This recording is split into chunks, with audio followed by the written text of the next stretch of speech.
added incentive by the government where they introduced prize money. Motivation just started coming in. Before the Copper Queens became a force, there was a journey. But this progress did not happen by chance. Let's take a look at the journey. The greatest secret that women football in Zambia has had is trusting in the Lord. Every time Barbara Banda scores a goal, I'm sure you've even noticed it at the Africa Cup of Nations, they will run to the corner, get down to their knees, raise their hands in the air, and praise God for it. Importantly is inspiration coming from the men's national team. Everybody knows they were champions in 2012. That was the starting point of creating a great Copper Queens that you see today. After that, there was a project that was founded by the National FA, and this project was called Seattle Rising Stars. That was 2013. That's the competition that produced the great Barbara Banda you see today. Barbara Banda, Grace Chanda, Helen Chanda, so many of these great players came from that generation. What role has the Zambian government played in developing women's football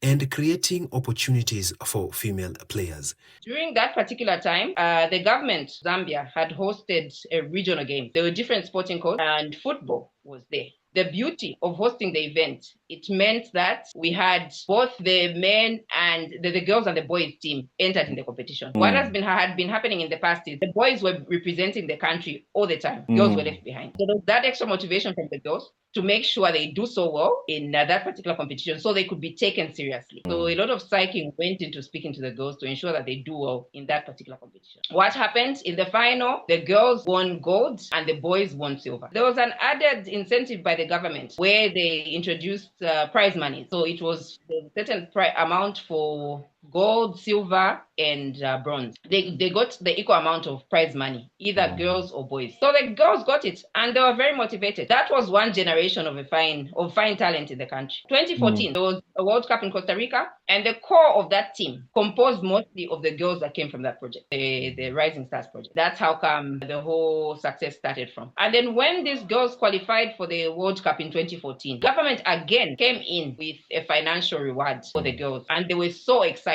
It just went to their minds. They said, okay, now it's motivation everywhere. And that's how women football started. And beyond government support, how have these forces helped shape the rise of the Copper Queens?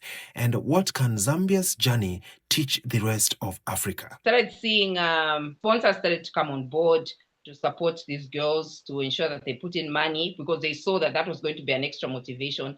The FA started working very hard as well, ensuring that the girls get a lot of good preparations. It was somewhere in 2019, 2020, the Copper Queens, inspired by Barbara's captaincy, managed to beat Cameroon. I think they lost away, came to win home, qualified to the Olympics.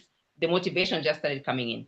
And the team also started qualifying for the WAFCON. When they had qualified to the WAFCON in 2014, they were making an appearance after 16 years. So it's starting from 1998, still with so many years back.